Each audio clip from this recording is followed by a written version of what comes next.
Welcome back to Chapter 2. We are on Section 4, Staining Microscopic Specimens. Learning objectives. Differentiate between simple and differential stains. Describe the unique features of commonly used stains.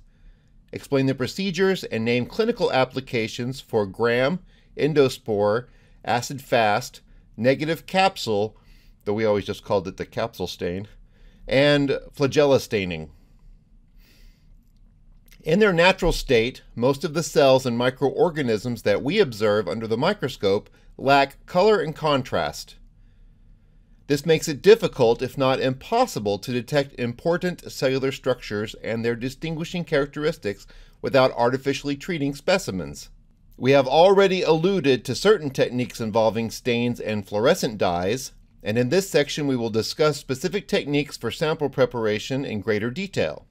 Indeed, numerous methods have been developed to identify specific microbes, cellular structures, DNA sequences, or indicators of infection in tissue samples under the microscope. Here we will focus on the most clinically relevant techniques. Preparing specimens for light microscopy. In clinical settings, light microscopes are the most commonly used microscopes. There are two basic types of preparation used to view specimens with a light microscope: wet mounts and fixed specimens. The simplest type of preparation is the wet mount, in which the specimen is placed on the slide in a drop of liquid. Some specimens, such as a drop of urine, are already in a liquid form and can be deposited on the slide using a dropper. Solid specimens, such as skin scraping, can be placed on the slide before adding a drop of liquid to prepare the wet mount. Sometimes the liquid used is simply water, but often stains are added to enhance contrast. Once the liquid has been added to the slide, a cover slip is placed on top and the specimen is ready for examination under the microscope. Side note, if you're using a wet mount, you're not going to be using the 100x objective under oil immersion, at least not with the microscopes that we have. The second method of preparing specimens for light microscopy is fixation. The fixing of a sample refers to the process of attaching cells to the slide. Fixation is often achieved by either heating, heat fixing, or chemically treating the specimen. In addition to attaching the specimen to the slide, fixation also kills microorganisms in the specimen, stopping their movement and metabolism while preserving the integrity of their cellular components for observation. To heat fix a sample, a thin layer of the specimen is spread on the slide, called a smear, and the slide is then briefly heated over a heat source. And that's pictured here. We have the slide warmer, or you can use heat off of an incinerator or even a Bunsen burner flame. Though it's not mentioned here, I would highly recommend you allow your slide to dry first, as it takes a lot of energy to dry, to force the water into a gas to dry out the slide. And that's a lot more heat than you need to fix the specimen to the slide. So basically, you use the slide warmer, which doesn't get all that hot anyway, or just let it air dry on the bench and then briefly pass it over the flame like 2 or 3 times.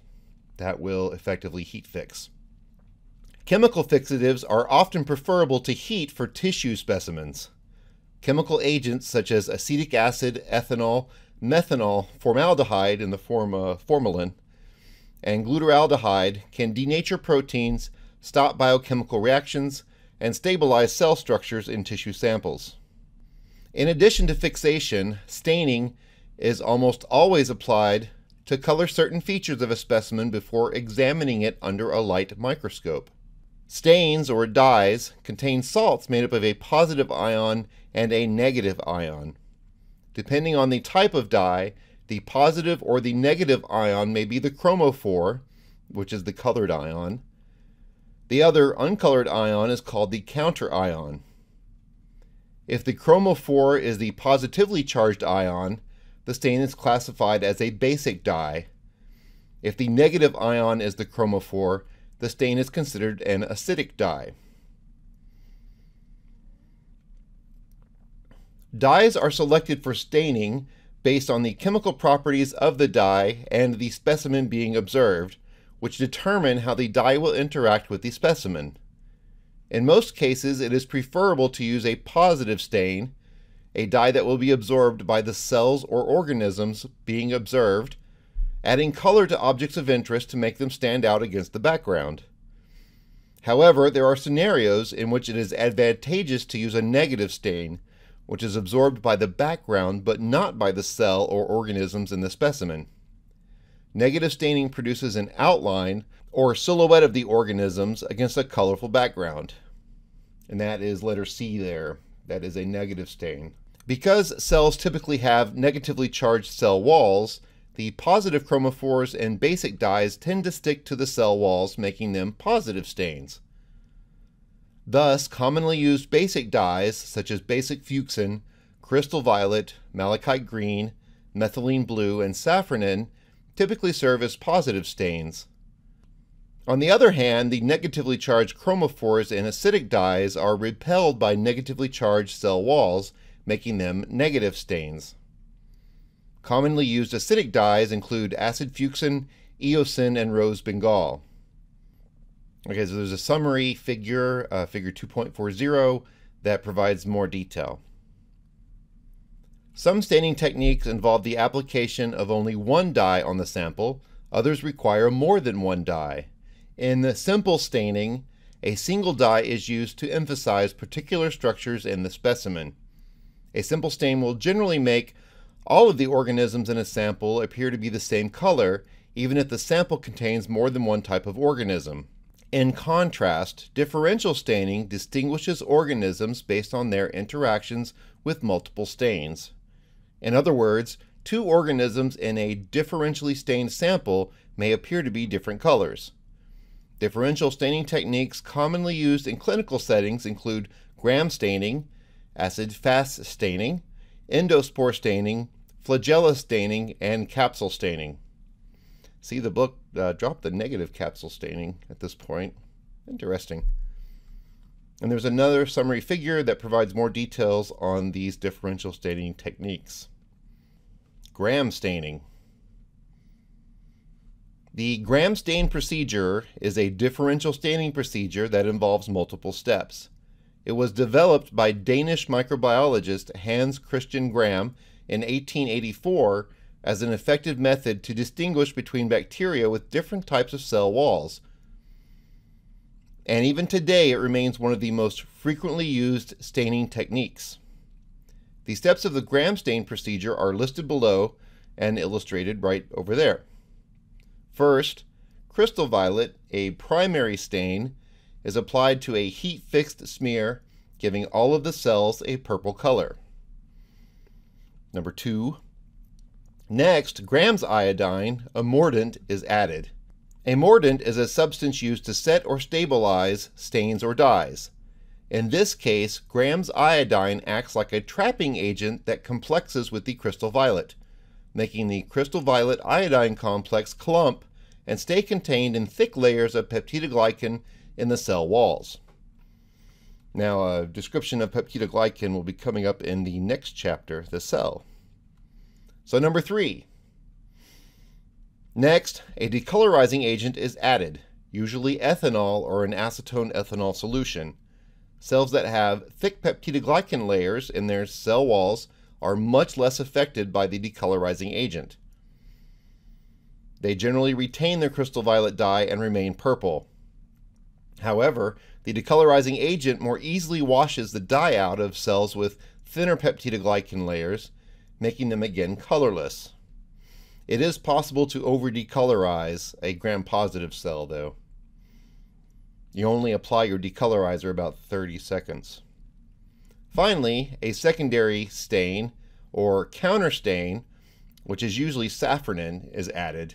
This stains the decolorized cells pink and is less noticeable in the cells that still contain the crystal violet dye, because the crystal violet dye is much darker than safranin. And in each of these steps, you wash the excess stain off, and you apply the stain for 30 seconds to a minute, approximately. The purple crystal violet stained cells are referred to as gram-positive cells, while the red safranin dyed cells are gram-negative, as in this picture. This is a mixture of Staphylococcus aureus and Escherichia coli. However, there are several important considerations in interpreting the results of a gram stain.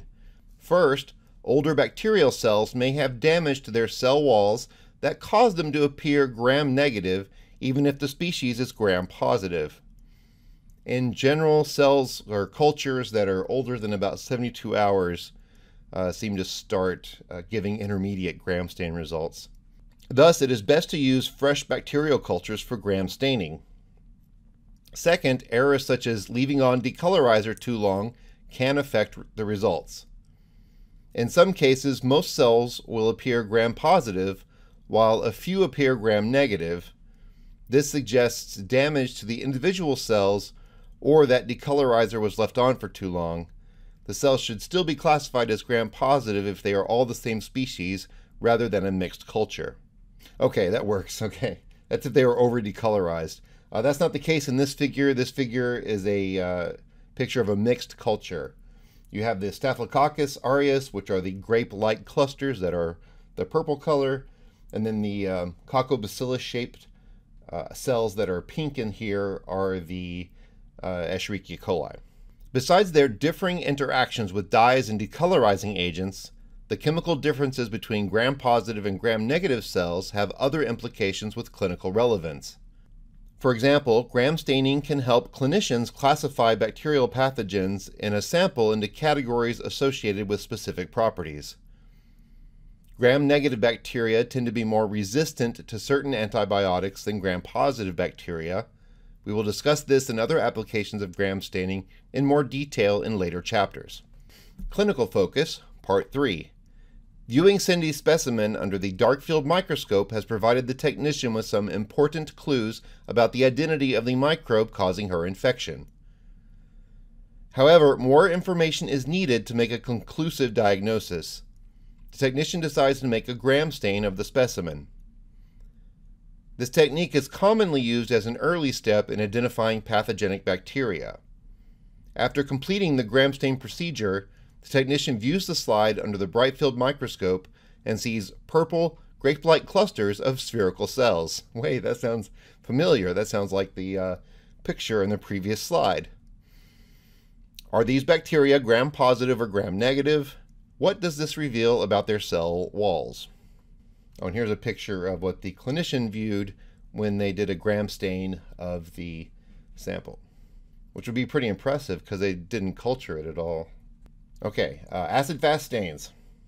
Acid-fast staining is another commonly used differential staining technique that can be an important diagnostic tool.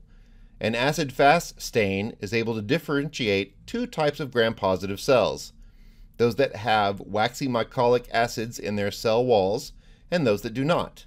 Two different methods for acid-fast staining are the Ziehl-Neelsen technique and the Kinyoun technique. Both use carbofuchsin as a primary stain. The waxy acid-fast cells retain the carbofuchsin even after the decolorizing agent, which is an acid alcohol solution, is applied. A secondary counterstain, methylene blue, is then applied, which renders non-acid-fast cells blue. The fundamental difference between the two carbofuchsin-based methods is whether heat is used during the primary staining process.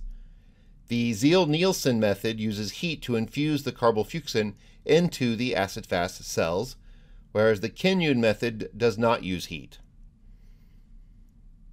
Both techniques are important diagnostic tools because a number of specific diseases are caused by acid-fast bacteria, AFB. If AFB are present in a tissue sample, their red or pink color can be seen clearly against the blue background of the surrounding tissue. And that is what is depicted in this picture. Okay, microconnections. Using microscopy to diagnose tuberculosis. Mycobacterium tuberculosis, the bacterium that causes tuberculosis, can be detected in specimens based on the presence of acid-fast bacilli. Often, a smear is prepared from a sample of the patient's sputum and then stained using the Ziels-Nielsen technique. If acid-fast bacteria are confirmed, they are generally cultured to make a positive identification. Variations of this approach can be used as a first step in determining whether Mycobacterium tuberculosis or other acid-fast bacteria are present, though samples from elsewhere in the body, such as urine, may contain other Mycobacterium species. An alternate approach for determining the presence of Mycobacterium tuberculosis is immunofluorescence. In this technique, fluorochrome-labeled antibodies bind to Mycobacterium tuberculosis if present. Antibody-specific fluorescent dyes can be used to view the mycobacteria with a fluorescence microscope. Capsule staining. Certain bacteria and yeasts have a protective outer structure called a capsule. Since the presence of a capsule is directly related to a microbe's virulence, its ability to cause disease, the ability to determine whether cells in a sample have capsules is an important diagnostic tool. Capsules do not absorb most basic dyes, therefore a negative staining technique, staining around the cells, is typically used for capsule staining. The dye stains the background but does not penetrate the capsules, which appear like halos around the borders of the cell. The specimen does not need to be heat fixed prior to negative staining. One common negative staining technique for identifying encapsulated yeast and bacteria is to add a few drops of India ink or nigrosin to a specimen. Other capsular stains can also be used to negatively stain encapsulated cells. Alternatively, positive and negative staining techniques can be combined to visualize capsules. The positive stain colors the body of the cell, the negative stain colors the background but not the capsule, leaving a halo around each cell. Endospore staining. Endospores are structures produced within certain bacterial cells that allow them to survive harsh conditions. Gram staining alone cannot be used to visualize endospores, which appear clear when gram-stained cells are viewed. Endospore staining uses two stains to differentiate endospores from the rest of the cell. The Schaefer-Fulton method, the most commonly used endospore staining technique, uses heat to push the primary stain, which is malachite green, into the endospore. Washing with water decolorizes the cell, but the endospore retains the green stain. The cell is then counterstained pink with safranin. The resulting image reveals the shape and location of endospores if they are present. The green endospores will appear either within the pink vegetative cells or as separate from the pink cells altogether. If no endospores are present, then only the pink vegetative cells will be visible. Spore position in the cell also matters. Endospore staining techniques are important for identifying Bacillus and Clostridium, two genera of endospore-producing bacteria that contain clinically significant species. Among others, Bacillus anthracis, which causes anthrax, has been of particular interest because of concerns that its spores could be used as a bioterrorism agent. Clostridium difficile is a particularly important species responsible for the typically hospital-acquired infection known as known as C. diff. I once saw a comedian try to make a joke out of how no one knows what C. diff is. And I'm like, but I do. Flagella staining. Flagella, singular flagellum, are tail-like cellular structures used for locomotion by some bacteria, archaea, and eukaryotes. Because they are so thin, flagella typically cannot be seen under a light microscope without specialized flagella staining techniques. Flagella staining thickens the flagella by first applying a mordant, generally tannic acid, but sometimes potassium alum, which coats the flagella. Then the specimen is stained with para-rose aniline, most commonly, or basic fuchsin. Though flagella staining is uncommon in clinical settings, The technique is commonly used by microbiologists since the location and number of flagella can be useful in classifying and identifying bacteria in a sample. And that will appear in the next chapter. When using this technique, it is important to handle the specimen with great care. Flagella are delicate structures that can easily be damaged or pulled off, compromising attempts to accurately locate and count the number of flagella. Now here's one of the summary tables I referenced earlier. We have our basic stains. Here are some examples. Their purpose is to stain negatively charged molecules and structures such as nucleic acids and proteins. Gives you a positive stain. Some examples of acidic stains that stain positively charged molecules and structures such as proteins. Can be either a positive or negative stain depending on the cell's chemistry. And then the negative stain stains the background, not the specimen, and this gives you a dark background with a light specimen. And then for some differential stains, we have this table where we just went over the gram stain, the acid-fast stain, endospore stain, flagella stain, and capsule stain. Preparing specimens for electron microscopy.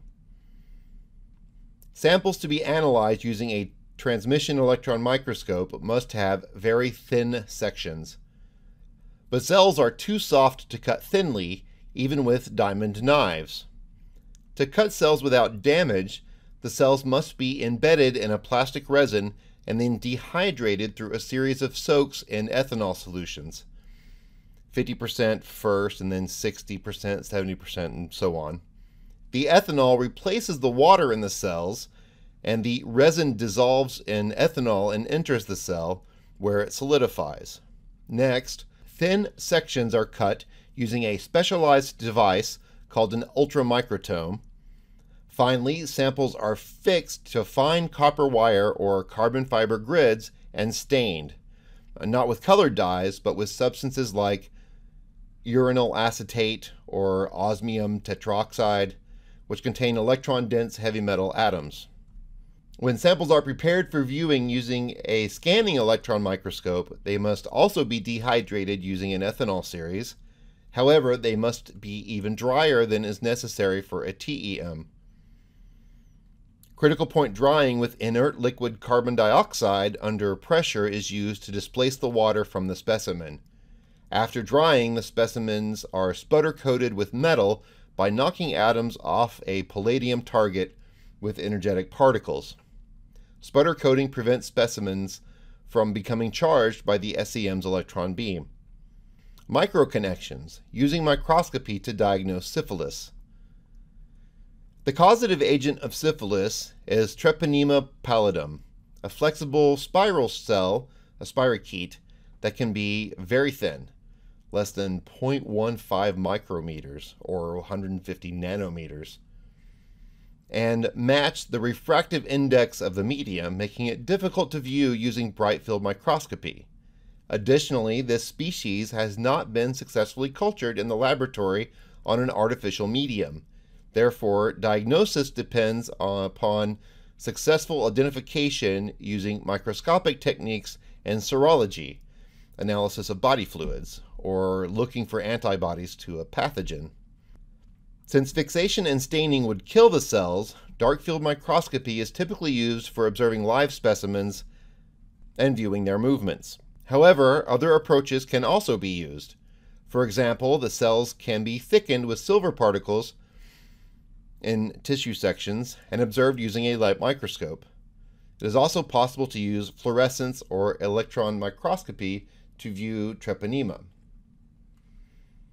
And here are some pictures of these different approaches. We have the dark field microscope, and then there is a modified Steiner silver stain in B, and then of course the scanning electron microscope micrograph over there in C. And then immunofluorescence, of course. Indirect immunofluorescence can also be used to identify Treponema pallidum. Preparation and staining for other microscopes. Samples for fluorescence and confocal microscopy are prepared similarly to samples for light microscopy, except that the dyes are fluorochromes. Stains are often diluted in liquid before applying to the slide. Some dyes attach to an antibody to stain specific proteins on specific types of cells, immunofluorescence. Others may attach to DNA molecules in a process called fluorescence in situ hybridization, or FISH, causing cells to be stained based on whether they have a specific DNA sequence. Sample preparation for two-photon microscopy is similar to fluorescence microscopy, except for the use of infrared dyes. Specimens for STM, scanning tunneling, need to be on a very clean and atomically smooth surface. They are often mica-coated with gold 111. Toluene vapor is a common fixative. Clinical focus, resolution. From the results of the Gram stain, the technician now knows that Cindy's infection is caused by spherical gram-positive bacteria that form grape-like clusters, which is typical of staphylococcal bacteria. After some additional testing, the technician determines that these bacteria are the medically important species known as Staphylococcus aureus, a common culprit in wound infections. Because some strains of Staphylococcus aureus are resistant to many antibiotics, skin infections may spread to other areas of the body and become serious, sometimes even resulting in amputations or death if the correct antibiotics are not used. After testing several antibiotics, the lab is able to identify one that is effective against this particular strain of Staphylococcus aureus. Cindy's doctor quickly prescribes the medication and emphasizes the importance of taking the entire course of antibiotics, even if the infection appears to clear up before the last scheduled dose. This reduces the risk that any especially resistant bacteria could survive, causing a second infection or spreading to another person. Speaking of antibiotic resistance, here is our Eye on Ethics from the Sigma Xi Scientific Research Society, Microscopy and Antibiotic Resistance. As the use of antibiotics has proliferated in medicine, as well as agriculture, microbes have evolved to become more resistant. Strains of bacteria such as methicillin-resistant Staphylococcus aureus, MRSA, which has developed a high level of resistance to many antibiotics, are an increasingly worrying problem, so much so that research is underway to develop new and more diversified antibiotics. Fluorescence microscopy can be useful in testing the effectiveness of new antibiotics against resistant strains like MRSA or MRSA. In a test of one new antibiotic derived from a marine bacterium, MC21A, bromophene, researchers used the fluorescent dye Cytox green to stain samples of MRSA. Cytox green is often used to distinguish dead cells from living cells with fluorescence microscopy. Live cells will not absorb the dye, but cells killed by an antibiotic will absorb the dye, since the antibiotic has damaged the bacterial cell membrane. In this particular case, MRSA bacteria that had been exposed to MC21A did, indeed, appear green under the fluorescence microscope, leading researchers to conclude that it is an effective antibiotic against MRSA. Of course, some argue that developing new antibiotics will only lead to even more antibiotic-resistant microbes, so-called superbugs, that could spawn epidemics before new treatments can be developed. For this reason, many healthcare professionals are beginning to exercise more discretion in prescribing antibiotics. Whereas antibiotics were once routinely prescribed for common illnesses without a definite diagnosis, doctors and hospitals are much more likely to conduct additional testing to determine whether an antibiotic is necessary and appropriate before prescribing. A sick patient might reasonably object to this stingy approach to prescribing antibiotics. To the patient, who simply wants to feel better as quickly as possible, the potential benefits of taking an antibiotic may seem to outweigh any immediate health risks that might occur if the antibiotic is ineffective. But at what point do the risks of widespread antibiotic use supersede the desire to use them in individual cases? Now, it's years ago now, but one of the excuses I used to hear was that antibiotics were being prescribed prophylactically to help control any secondary infection that might arise in light of a viral infection that is currently ongoing. Anyway, that brings us to the end of Chapter 2. Join me next time for Chapter 3, The Cell. Okay, bye.